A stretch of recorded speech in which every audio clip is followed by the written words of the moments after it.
नमस्कार दोस्तों, स्वागत है आपका एग्जाम बुक चैनल में। दोस्तों, इस वीडियो में मैं भारत के न्यायवादी को मैं कवर कर रहा हूं, अटॉर्नी जनरल ऑफ इंडिया, और इसी में मैं advocate general of the state को भी कवर करूंगा। कहने का मतलब ये है कि ये जो टॉपिक है पूरा का पूरा कंप्लीट हो जाएगा कि अभी भारत के न्यायवादी की चर्चा जो है वो संविधान के किस अनुच्छेद में की गई है। तो इसका क्वेश्चन आ जाता है आपका सीधे सीधे, कभी कभी क्वेश्चन पूछ लेता है। तो आर्टिकल 76 अनुच्छेद 76 में जो है भारत के महान्यायवादी की चर्चा की गई है। एक मोटे मोटे शब्दों में ऐसा समझ लीजिए कि महान्यायवादी का मतलब होता है कि भारत सरकार का वकील। ठीक है, क्योंकि देखिए संविधान में कहा गया है कि भारत सरकार के ऊपर भी आप जो है केस कर सकते हैं। तो भाई भारत सरकार के ऊपर केस कर सकते हैं, तो सरकार के ऊपर केस करने के लिए ऐसा थोड़ी ना है कि सरकार के प्रधानमंत्री हो गए, मंत्री हो गए, ये लड़ने जाएंगे आपके सरकार के ऊपर जो केस होंगे। नहीं, इसके लिए संविधान में एक जो है बहुत अच्छी व्यवस्था करी गई कि भारत सरकार के ऊपर यदि कोई केस होगा तो उस केस की पैरवी करने के लिए भारत के महान्यायवादी अटॉर्नी जनरल ऑफ इंडिया का पद उसमें जो है दिया गया है। अनुच्छेद 76 आर्टिकल 76 में जो है इसकी चर्चा करी गई है। यह देश का सबसे बड़ा कानूनी अधिकारी होता है। ठीक, सबसे बड़ा कानूनी अधिकारी होता है। ठीक, मतलब जो लॉ से संबंधित जो भी ऑफिसर्स होते हैं उसमें सबसे बड़ा अधिकारी यही होता है, अटॉर्नी जनरल ऑफ इंडिया। ठीक है, एजीआई भी इसको बोला जाता है शॉर्ट फॉर्म में।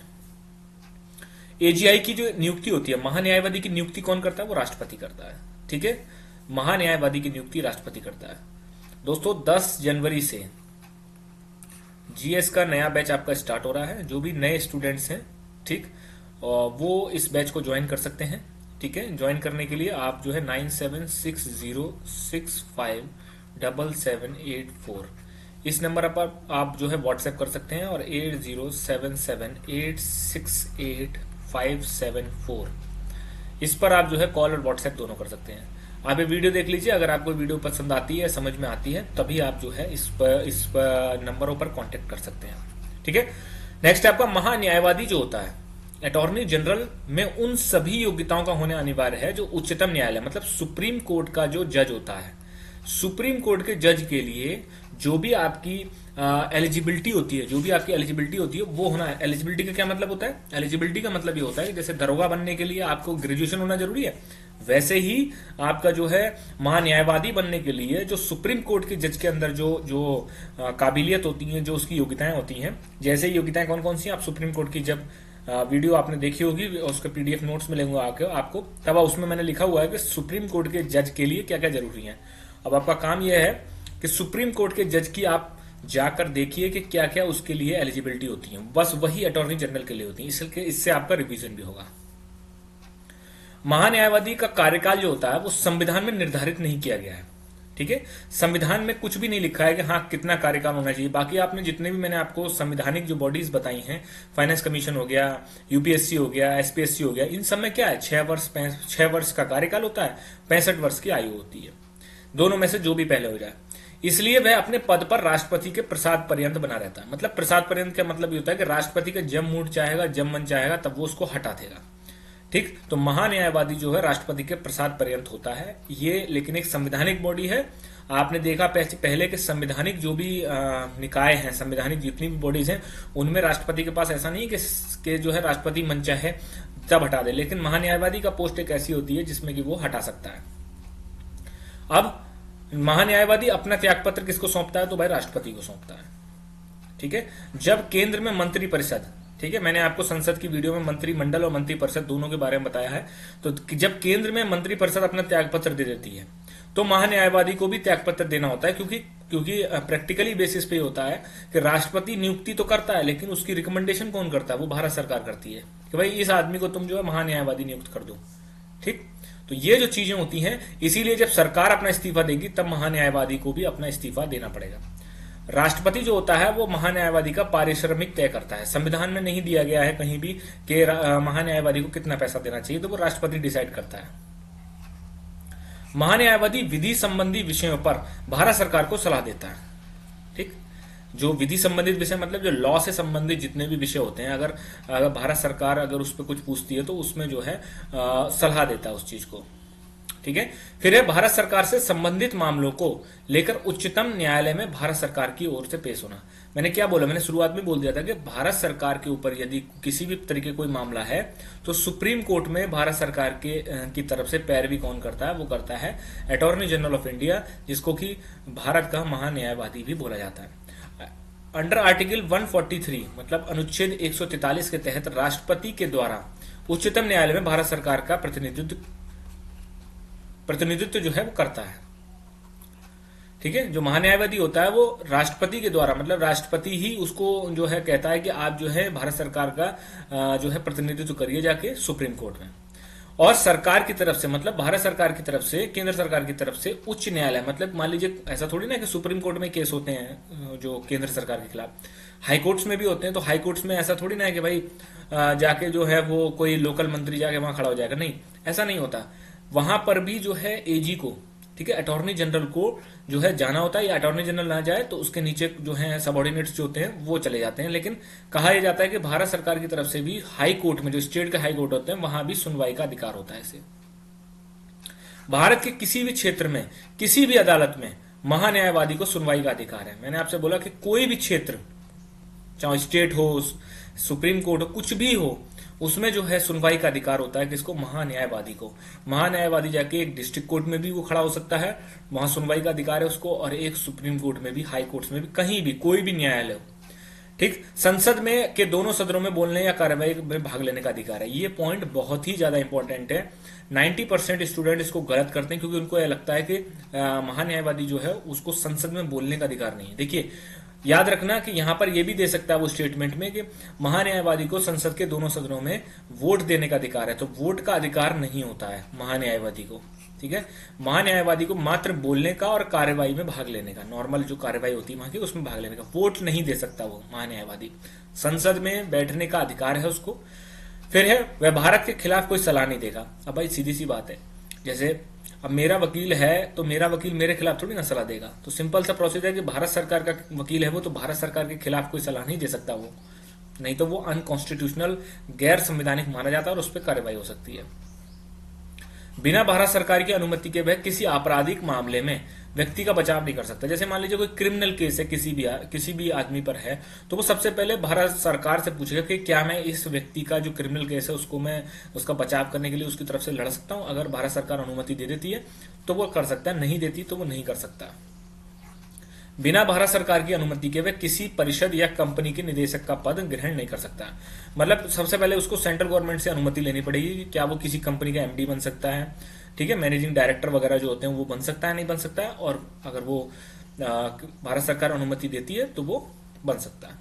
फिर है, महान्यायवादी को निजी वैधिक कार्रवाइयों से नहीं रोका जा सकता। वैधिक कार्रवाई का क्या मतलब होता है, वैधिक होगा ये, ठीक है, वैधिक कार्रवाइयों से नहीं रोका जा सकता। मतलब ये है कि वो जो है जैसे प्राइवेट प्रैक्टिस कर सकता है, वो भारत सरकार की तरफ से भी कर सकता है और वो प्राइवेट प्रैक्टिस भी कर सकता है।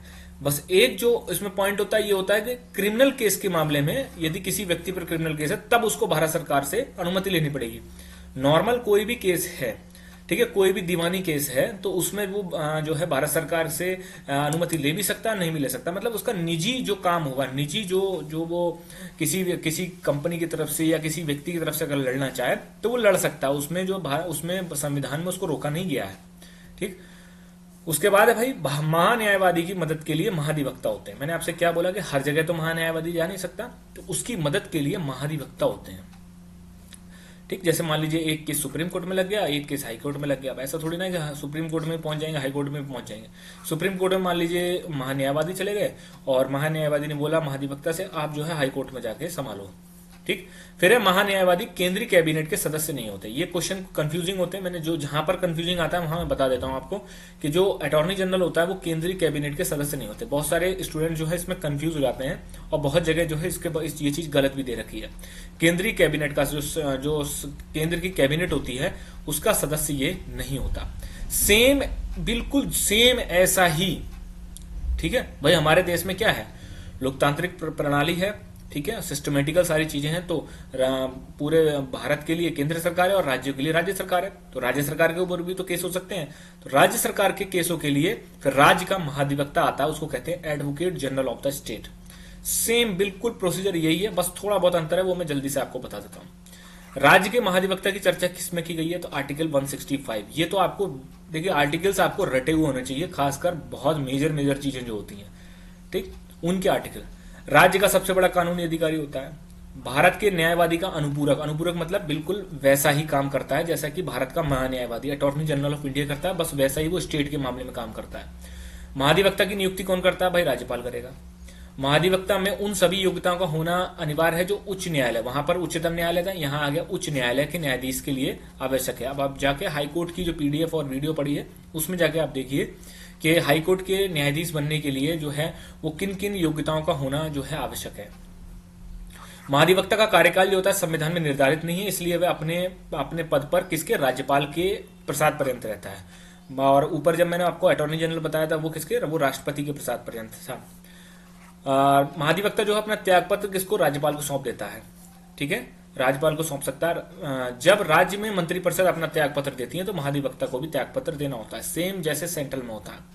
भाई जब सरकार चली गई, सरकार ही आपको अपॉइंट करती है, तो फिर आपका क्या काम है, ठीक है। राज्यपाल महाधिवक्ता का पारिश्रमिक तय करता है, क्योंकि संविधान में नहीं बताया गया कि इसको कितना पैसा देना चाहिए। फिर महाधिवक्ता विधि संबंधी विषयों पर राज्य सरकार को सलाह देता है। भाई जब आप वकील हैं उनके, तो आपको सलाह भी तो देनी पड़ेगी ना कि किस मैटर में क्या होना चाहिए। राज्य सरकार से संबंधित मामलों को लेकर उच्चतम न्यायालय और उच्च न्यायालय में राज्य सरकार की ओर से पेश होता है। भाई किसी स्टेट के खिलाफ कोई केस है, वो सुप्रीम कोर्ट चला गया, तो सुप्रीम कोर्ट में पैरवी कौन करेगा जाके? तो एजी करेगा, मतलब एडवोकेट जनरल। सरकार की तरफ से उच्च न्यायालय में सुनवाई का अधिकार है। भाई गवर्नमेंट की तरफ से जो है हाई कोर्ट में जो है, स्टेट का सबसे बड़ा कोर्ट हाई कोर्ट होता है, इसलिए उसमें जो सुनवाई का अधिकार है वो आपका किसको है? वो एजी को है, अटॉर्नी जनरल, वो एडवोकेट जनरल। राज्य के किसी भी क्षेत्र में किसी भी अदालत में महाधिवक्ता को सुनवाई का अधिकार है। जैसे अटॉर्नी जनरल को भारत के किसी भी अदालत में सुनवाई का अधिकार है, वैसे ही जो आपका महाधिवक्ता होता है, ठीक है, महाधिवक्ता होता है, उसको राज्य के किसी भी क्षेत्र में, ठीक है, राज्य का जो कोई भी क्षेत्र हो, कहीं कोई भी अदालत हो, उसमें जो है सुनवाई का अधिकार जो होता है वो आपका होता है महाधिवक्ता को। उसके बाद है राज्य विधानमंडल में बोलने या कार्यवाही में भाग लेने का अधिकार है, ठीक है। जैसे कि अटॉर्नी जनरल को संसद में बोलने का अधिकार होता है, वैसे ही एडवोकेट जनरल को राज्य की विधानमंडल जो होता है उसमें, मतलब विधानमंडल का मतलब स्टेट लेजिस्लेटिव, इंग्लिश में ये स्टेट लेजिस्लेटिव बोलते हैं इसको, वह राज्य के खिलाफ कोई सलाह नहीं दे सकता, मतलब राज्य के अपोजिट में कोई भी सलाह नहीं दे सकता। सीधी सी बात है, राज्य का वकील है तो राज्य के अपोजिट में सलाह नहीं दे सकता। बिना राज्य की अनुमति के वह किसी भी आपराधिक मामले में व्यक्ति का बचाव नहीं कर सकता। सेम जैसे अटॉर्नी जनरल के साथ होता है कि कोई अगर व्यक्ति है वो अगर क्रिमिनल केस में है तो वो पहले राज्य से अनुमति लेगा, जो एडवोकेट जनरल होगा, उसके बाद ही जो है उसकी पैरवी करेगा। बिना राज्य सरकार की अनुमति के वह किसी भी कंपनी का एमडी वगैरह नहीं हो सकता, पहले वो स्टेट गवर्नमेंट से अनुमति लेगा, अगर वो कह देती हाँ तो ठीक है वो ले सकता है। फिर लास्ट पॉइंट है आपका, महाधिवक्ता को निजी वैदिक कार्य से नहीं रोका जा सकता। मतलब महाधिवक्ता जो होता है, जैसे अटॉर्नी जनरल को अपने प्राइवेट प्रैक्टिस करने का अधिकार है, वैसे ही एडवोकेट जनरल को भी प्राइवेट प्रैक्टिस करने का अधिकार है। भाई उसको तो अपनी रोजी रोटी चलानी पड़ेगी ना, आपका मूड करे, राज्यपाल का जब भी मूड करे तब वो हटा दे, उसके बाद क्या करेगा? वो सड़क पे घूमेगा? नहीं। इसीलिए वो जो है अपनी प्राइवेट प्रैक्टिस का अधिकार जो होता है वो आपका किस में है? वो आपका दे रखा है, संविधान में दे रखा है, इनको रोका नहीं गया है। इस पॉइंट पे आके बहुत सारे स्टूडेंट जो फंस जाते हैं। ठीक, तो दोस्तों ये था आपका संविधानिक जो बॉडी है, ठीक है, संविधानिक बॉडीज जो होती हैं जिनका उल्लेख जो संविधान में दिया गया, बाकायदा उनके लिए आर्टिकल भी जो है दिया गया है। संवैधानिक बॉडी आपकी खत्म होती हैं, इसके बाद शुरू होती हैं गैर संविधानिक बॉडीज जो होती हैं, जैसे आपका नेशनल डेवलपमेंट काउंसिल, राष्ट्रीय विकास परिषद और एनएचआरसी मतलब राष्ट्रीय मानवाधिकार आयोग, राज्य मानवाधिकार आयोग, ठीक है, केंद्रीय सूचना आयोग, राज्य सूचना आयोग, केंद्रीय सतर्कता विजिलेंस कमीशन जो होता है। ये होने के बाद जो है संविधान लगभग आपका समाप्ति की ओर है, बिल्कुल समाप्ति की ओर है। इसके बाद आपका कुछ भी नहीं इसमें बचेगा और फिर हम जो है संविधान का रिवीजन स्टार्ट करेंगे। धन्यवाद दोस्तों।